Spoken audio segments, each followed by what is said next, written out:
Today, I am fortunate to have another guest, Ms. Sara Continenza, founder and executive director of Food Strong, who checks every last one of those boxes.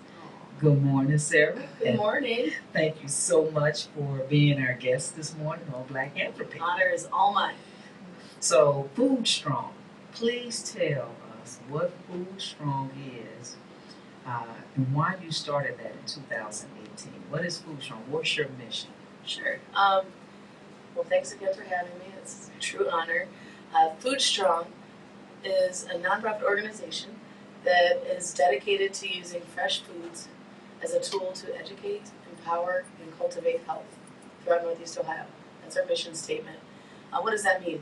We go into schools and educate our youth on the process of growing their own gardens. Grade schools, high schools? Both, all. So we have a community college that's K through senior, but then we also go to apartments and senior housing and community groups and events, and we educate people at all ages. Our school programming is K through 12, but we reach out to a lot of other different groups as well.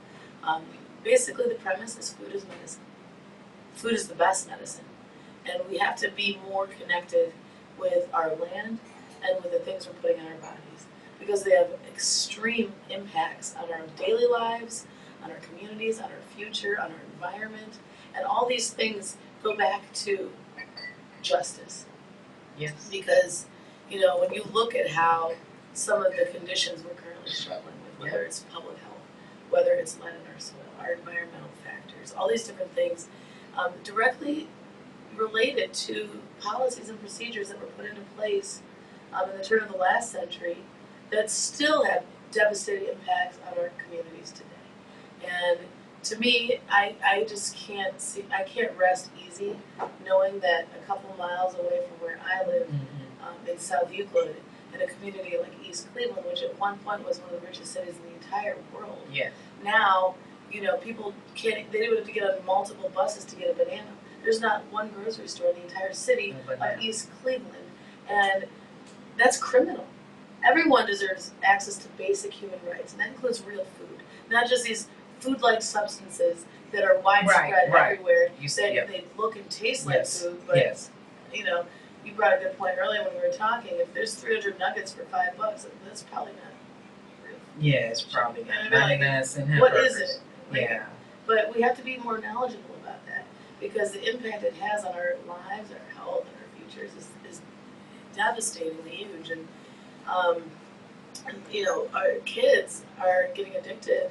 Yep. And even, positively reinforced with, these chemical agents. Oh, you did good at school today, kid? Here's some candy. Here's those Takis. Here's the this, the that. And we're like, well, just hold up. I'm not going to say not doing this. As you have your own choices you make, but I just want you to learn, what is Red 40? What are some of these chemical agents? What are they made of? So when our kids start delving into, okay, what's petroleum that makes this Red 40? Yes. And what is that? That's the byproduct of turning oil into gasoline, and that's what makes these quote-unquote foods flammable. Then we start thinking about, okay, what is that really going to do to me? And then the thing is, these chemical agents and all the sugars, the salts, the fats are physically addictive.